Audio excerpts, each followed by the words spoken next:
Hey, welcome to 604 Seconds, a podcast created by local youth worker voices for local youth workers in the Lower Mainland. Join us for 10 minutes and 4 seconds as we engage in conversation about the continued pursuit of unity in the church, intentional relationship, and student empowerment for real-world discipleship.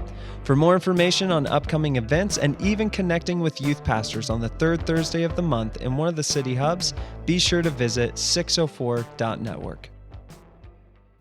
Hey everybody, my name is Jonathan. Welcome back to 604 Seconds. Today, I'm going to be chatting with Brodie, and maybe you can just introduce yourself briefly, but before you do have the privilege of hitting go on the 10-minute and 4-second timer, which is the whole shtick holding this thing together. So you can go ahead. Fantastic. All right, there you go. Hey everyone. My name is Brodie. I work at Wellington as the grade 10 to 12 youth pastor. Awesome. And I've been here. This is now my 6th year in ministry, but I've been at Wellington since I was 6 years old. Grown up in the city. My family is all here. Like even my grandparents were within 10 minutes of me. So local raised, local born. This is my stomping ground. You're Burnaby boy. I'm a Burnaby boy. Through and through, like Joe Sakic. There it is. That's the one. Although I live on the other side of the city from his way. But oh, wow. You know, everyone in Burnaby knows lots about Joe Sakic. That's a deep reference for everybody. I apologize if you didn't catch that one. Don't ask me any of the references. It's all good. Yeah. So you fascinate me Okay. because I think that, I've just really appreciated your commitment to having student empowerment be an aspect of your youth ministry. Right now we're in the Wellington basement. It's a lovely big youth room. I would assume that youth ministry is something that comes quite naturally to a big church. You seem to be really good at it. And the temptation, I would imagine, to do the programs and make everybody happy would be really strong.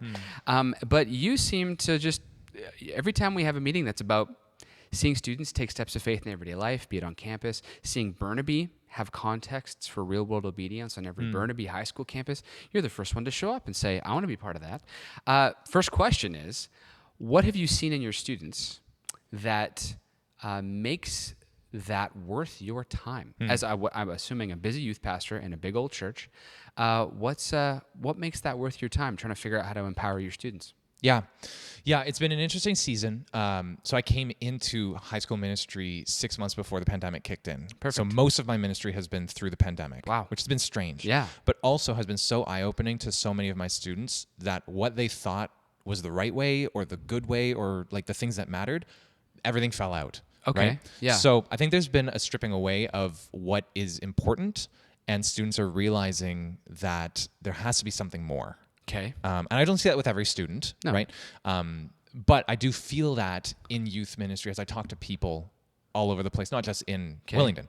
So it's been very unique to be able to step into that moment with students because there's a hunger and a desire for something more. Yeah. And to say, hey, like, what does it look like for you to bring Jesus into your everyday world? Sure. Right? We're doing a series right now through Philippians called Everyday Christian, and just talking about how he matters and they matter and your friends matter. Right. So what does that mean? How do you translate that? Right. Yeah. So you're trying to normalize discipleship into everyday life. Yeah. School's going to play a big part of that. Sure. So Strip away the language, strip away what you expect, and just go with Jesus. Amazing. So what has been the biggest hurdle for trying to, besides COVID, trying to see every student in your youth group, high bar, I know, but have an opportunity or be led in everyday life in such a way that you're not just throwing them to the wolves where you have a great series on everyday Christianity and then kids go, yeah, but like, what does that mean tomorrow? Like, what are your big hurdles towards seeing those contexts actually exist? We had a goal at the beginning of a year ago, and it was one of those big, hairy, audacious goals that people talk about. We wanted to see 25,000 students hear about Jesus. Wow, that's cool. We didn't get there. Okay. Which, upon further reflection was because we had the goal, we had the dream, we had the idea, but we didn't have the relationship to actually make that happen. Okay. There are, even with, 40, 60, sometimes I saw 100 kids in this youth room before COVID, but that really got cut down. Sure. Even with a lower number, I don't have the time or the energy or the knowledge to be able to have a meaningful, real, deep relationship with every student. Yeah. So for me, what I had to learn was relationship with key students and with key volunteers that could filter out so that I wasn't just hemming it all in and thinking it was all about me. Sure. Really, I guess what I'm saying is my biggest challenge is my own pride. It's true for all of us. I appreciate you just getting there immediately. Let's just put it on the table. My pride's probably the problem. I think I can do more than I really can. Yeah. And at the same time, I know I can't do it. So that also that Yeah. throws a loop for me. Yeah. So then I don't even necessarily put my hand to something because I'm scared I'm going to fail at it. Gotcha. Yeah. Okay, so Burnaby Youth Pastors. Yeah. I would assume that the reason why you have been trying to pull together a Burnaby Youth Pastors Hub is because that logic of going, well, I can't mobilize all my students. How I'm assuming you're looking for help Right. in that hub. Yeah. How's it been going getting a hub together?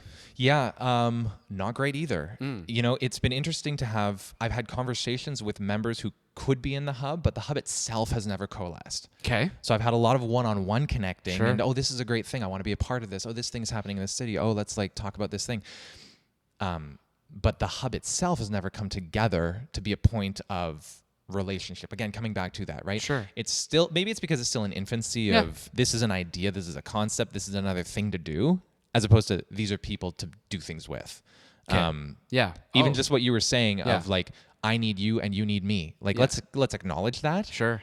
And let's be okay with that. Yeah. You know what's funny I think about hubs is I was talking with Matt Johnson, who leads the Vancouver hub, and he said, you know what's funny about inviting people to a hub is you think you're showing up that you're going to get resourced or like an idea, and at the end of showing up to a hub, you're going to walk away with like, my job's going to get easier. And then you go to a hub and it's like, I think they just gave me 5 things to do. Like add some of the things that it's like I came for help and now I wound up with a new job description and Right. new kids to care about. So I mean, I just think that's really and interesting. that's the piece too is like, sure, you walk away with 5 new things to do, but so much of it is the relationship. Right. Why aren't we doing that already? Yeah. Right? Like when did we decide we were going to sacrifice people for the project? Yeah. Right. And I wrestle with that because I want to give people things to accomplish so Yeah. that you can feel successful because I want to be useful. Yeah. But if I go into a hub, I have an hour and I hear your heart and we like talk through things that are hard and then we pray together and it's over. Yeah. Like, I don't know what I'm going to say to you. Right. I don't know, but I don't know you enough Right. to like feel confident to step into that. Well, it's the grand Right? tension. Yeah, it's the grand tension that's never going to go away. Is we're here for a relationship, and also there's something to do. Yeah. And you talk. So if I get this straight, you've got a big problem called you've got 100 kids or whatever that you're really passionate about seeing their faith come alive. A big part of that is seeing them take steps of obedience on campus. Let's say praying, running an alpha, whatever. Just seeing it matter every day. You need help with that, and you got to divide and conquer a little bit. Turns out it would be really handy if you had some youth pastors helping you mobilize your students that go to who knows how many schools. Right. What have you learned about yourself in you trying to lead your peers? Because you're not the boss of other youth pastors, but you are trying to lead this thing called a hub. What have you learned about yourself that's making that journey difficult of balancing the tension between wanting to be people's friends and also having a real need that you need real help for? And it was kind of your idea. Like what have you learned? Whoops. What have you learned about that? What have you learned about yourself and your leadership? Yeah. Honestly, I have learned how unable I am, which is a frightening thing. But in the process of that, I've necessarily had to lean deeper into the power of the Spirit and just the presence of Christ in every day for myself. Like I'm calling you to a thing. I'm calling my students to everyday obedience and all this. If I'm not actually actively engaging in that way myself, because I'm thinking, oh, I've got my checklist of people I have to call or my tasks to do or my Zoom calls to have, right? Like, then I'm losing, right? And there's a cost that's associated with this, right? I have to give my time. I have to give people space and I have to give brain energy to this. But if I'm not consciously aware of my dependency on Christ, how can I call other people into that too? So I've actually learned more about my own, it comes back to pride again, my own desire to see things done and done well to the point where I'm afraid to step out to do something because I might not know how to do it in the first place. Yeah. Right? Yeah. So how are you going to, put you on the spot. Sure. How are you going to lead people in your city towards a goal that, let's have the audacity to say that's what the Holy Spirit's doing. You know, let's just like remove that as a variable and go, hey, you know what? Let's say God's doing a thing. He's doing stuff on campus. He's trying to see students take steps of faith, and he wants to see us help them. I'm willing to believe that. Yeah, me too. I don't think it's okay. a super far reach. But anyway, what do you have to do? What do you have to conquer? And what are your next steps towards actually leading in your city towards that? Yeah. I'd say the big piece, we're speaking personally. Yeah. The big piece is actually picking up, like, it sounds so lame, and maybe that's why it even brings a little bit of like shame to it, but like, pick up the phone and make a call. I'm all about texts. I'm all about emails, right? But if you hear my voice and I hear yours, all of a sudden you're real to me, right? And so for me to realize that there are real people out there thinking in ways that I'm thinking, or struggling with things I'm struggling with, like, I'm not actually alone in this. That's going to make it easier. Yeah. Right? That we're actually together, even before we get together. Yeah. Yeah. Wow, that's great. So whether you call that unity of the Spirit, right? Yeah. But my heart is yours and ours is for him. And that takes away so much fear. Yeah. Right. And I've seen cool things happen. Like, it's not like I'm just sitting here in trepidation, shaking in my boots, right? Yeah. Like, those moments have happened where I've been able to reach out and connect. Yeah. And it's been cool to see what happens there. Yeah, Brodie, thank you so much for your leadership and for you taking initiative in your city. I just think it's amazing. And that is our time, which is just great. So this has been a great conversation. We're going to keep doing this every month. And if you want to show up to one of the youth pastors hubs, we're trying to figure these things out together. And I'm grateful that you've been leading in one. And I hope that God continues to knit us together towards these purposes. So thanks for your time today. Thanks, Jonathan. Awesome.